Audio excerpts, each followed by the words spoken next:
আল্লাহ না করুক ওসমান হাদির যদি কিছু হয়ে যায়, যদি আল্লাহ না করুক কোনো কারণে সে নিঃশ্বাস বন্ধ করে, সেই দিন এই অন্তর্বর্তীকালীন সরকারের শেষ দিন।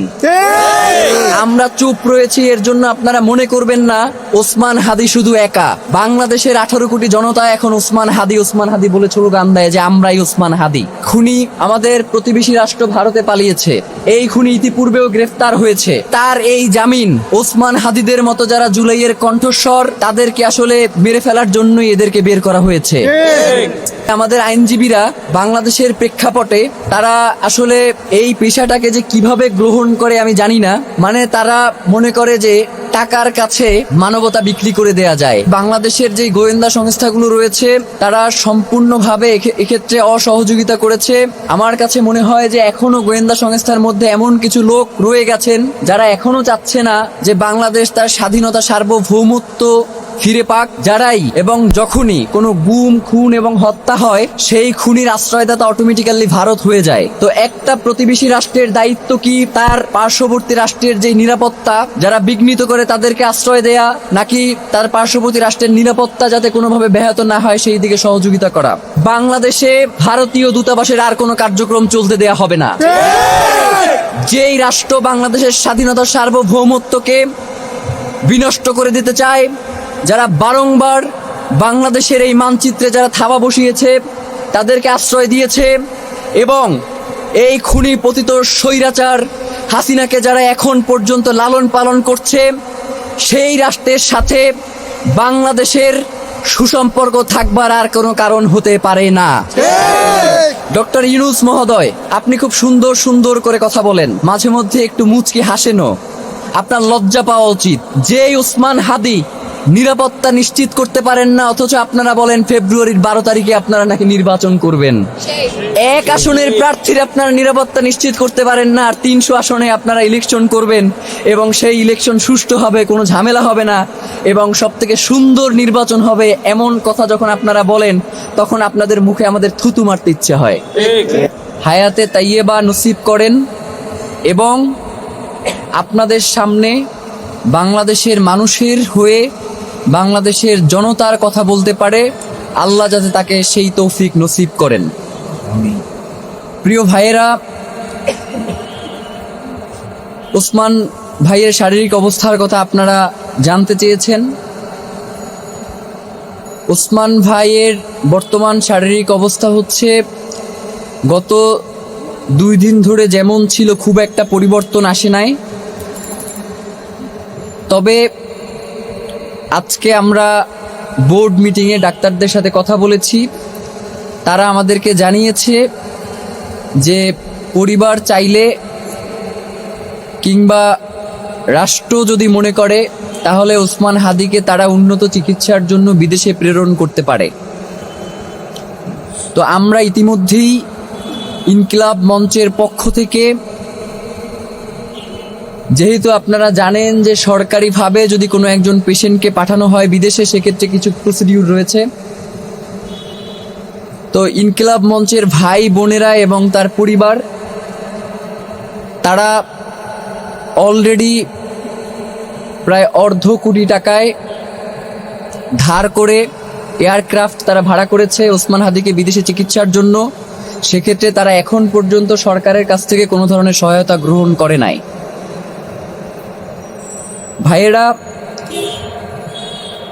ওসমান হাদি বাংলাদেশে, আপনারা এখানে যারা আছেন অধিকাংশই আমার নাম জানেন না, সেটা আমি জানি, কিন্তু বাংলাদেশের এমন কোনো জায়গা নাই যেইখানে ওসমান হাদি তাকে চেনে না এমন একজন মানুষ রয়েছে।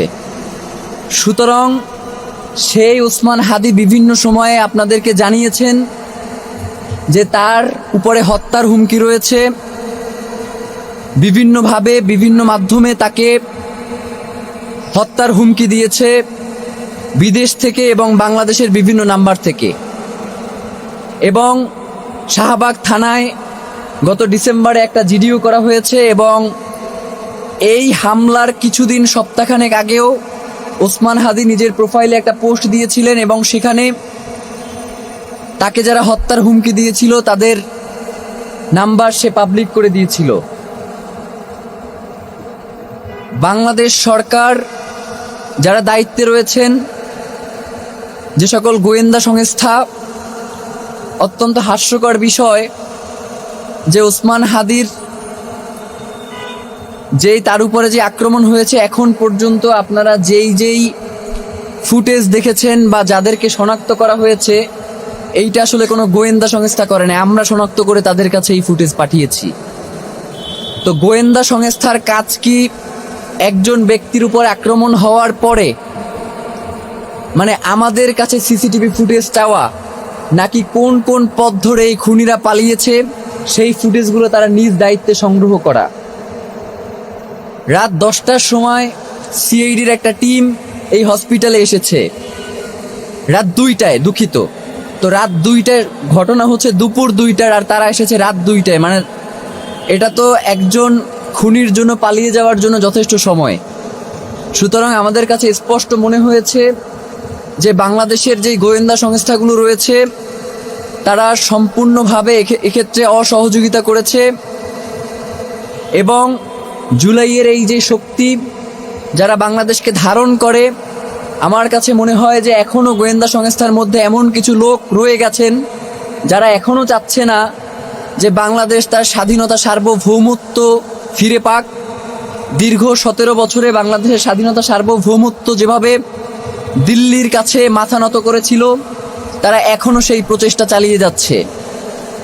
এবং ইতিমধ্যেই আমরা সংবাদ মাধ্যমে জানতে পেরেছি, এটা সম্ভবত 5 থেকে 10 মিনিট আগের ঘটনা, যে তারা বলেছে যে খুনি আমাদের প্রতিবেশী রাষ্ট্র ভারতে পালিয়েছে।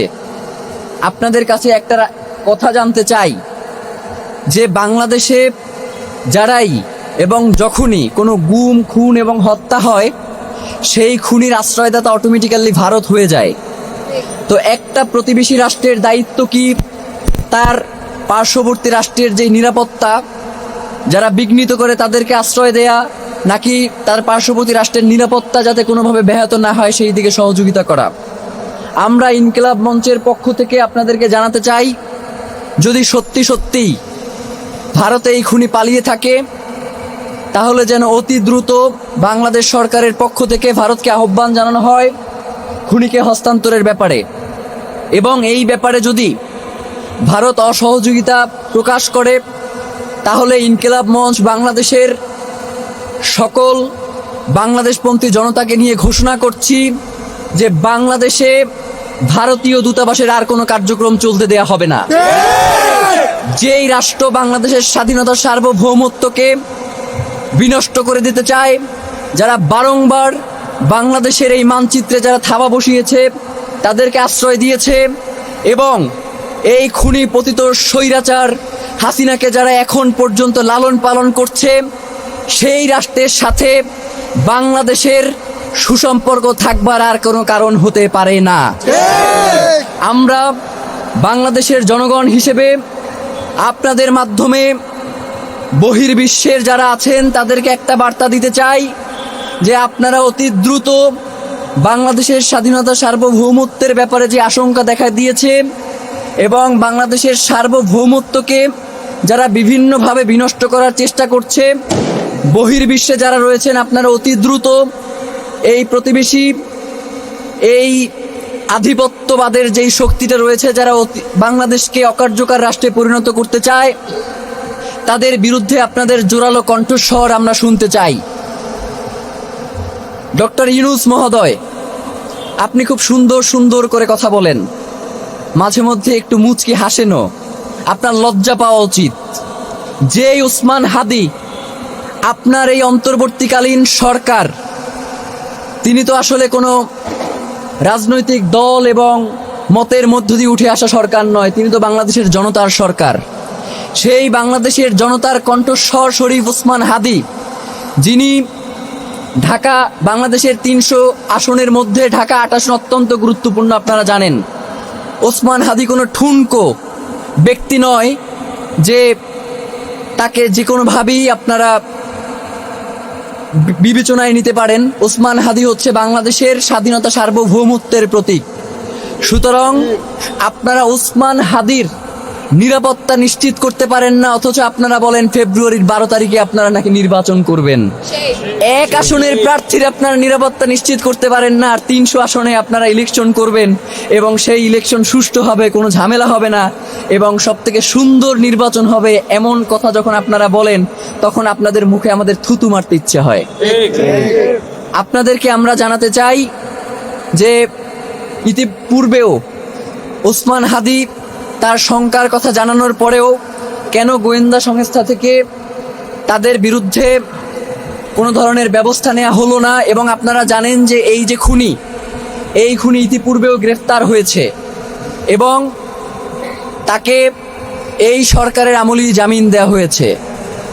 আমরা তো মনে করি যে তার এই জামিন ওসমান হাদিদের মতো যারা জুলাইয়ের কণ্ঠস্বর, যারা বাংলাদেশের স্বাধীনতা সার্বভৌমত্বকে ভালোবাসে, যারা বাংলাদেশের স্বাধীনতা সার্বভৌমত্বকে টিকিয়ে রাখার জন্য লড়াই করছে, তাদেরকে আসলে মেরে ফেলার জন্যই এদেরকে বের করা হয়েছে।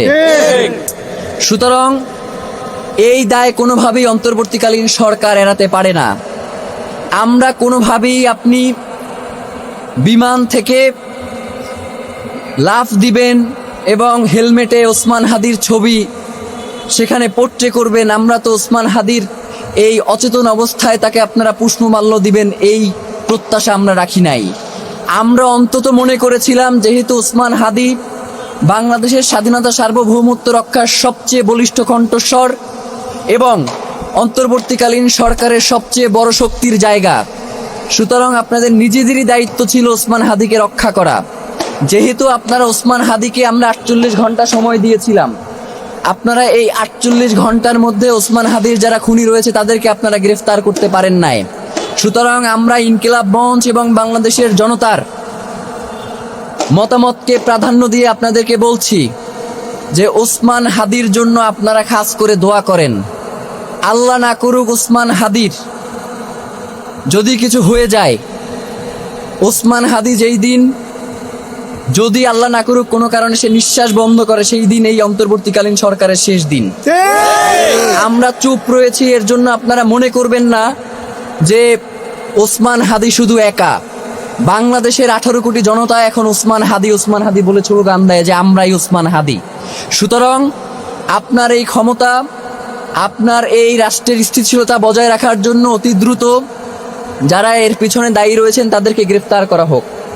এবং অত্যন্ত নিন্দনীয় একটা ব্যাপার হচ্ছে যে আমাদের আইনজীবীরা বাংলাদেশের প্রেক্ষাপটে তারা আসলে এই পেশাটাকে যে কিভাবে গ্রহণ করে আমি জানি না। মানে তারা মনে করে যে টাকার কাছে মানবতা বিক্রি করে দেয়া যায়, টাকার কাছে রাষ্ট্রকে বিক্রি করে দেয়া যায়, নয়তো তার মতো একজন সিরিয়াল কিলারকে কিভাবে তারা এই জামিন দিল যে অস্ত্র মামলায় গ্রেফতার হয়েছে, অস্ত্রসহ। সুতরাং আমরা মনে করছি যে বর্তমান যে আইন শৃঙ্খলা পরিস্থিতি বাংলাদেশের জন্য দরকার, রাষ্ট্রে যারা আইন শৃঙ্খলা পরিস্থিতির দায়িত্বে আছেন তারা সেই নিরাপত্তা বাংলাদেশের জন্য নিশ্চিত করতে পারছেন না। সুতরাং আমরা ইনকিলাব মঞ্চের পক্ষ থেকে আপনাদেরকে জানাচ্ছি যে আগামীকালকের মধ্যে যদি এই আসামি গ্রেফতার না হয় তাহলে আমরা স্বরাষ্ট্র উপদেষ্টা এবং আইনমন্ত্রী এই দুইজনেরই পদত্যাগ দাবি করছি। এবং আমরা সেই সাথে আপনাদেরকে জানাতে চাই যে আগামীকালকে ঢাকায় শহীদ মিনারে ইনকিলাব মঞ্চের পক্ষ থেকে সর্বদলীয় একটি প্রতিরোধ সমাবেশের আয়োজন করা হয়েছে বিকাল 3টায় শহীদ মিনারে।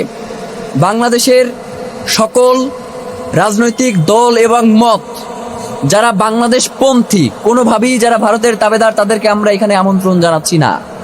যারা বাংলাদেশপন্থী সকল রাজনৈতিক দল, মত এবং সংগঠনকে আগামীকালকে শহীদ মিনারের 3টার প্রতিরোধ সমাবেশে অংশগ্রহণ করার জন্য উদারত আহ্বান জানাচ্ছি। এবং আগামীকালকে আমরা সেখানে বাংলাদেশের জনতার পক্ষ থেকে আমরা সেখানে কর্মসূচি ঘোষণা করব এবং পরবর্তী পদক্ষেপ আমাদের কি হবে সেটা আমরা আপনাদেরকে জানাবো।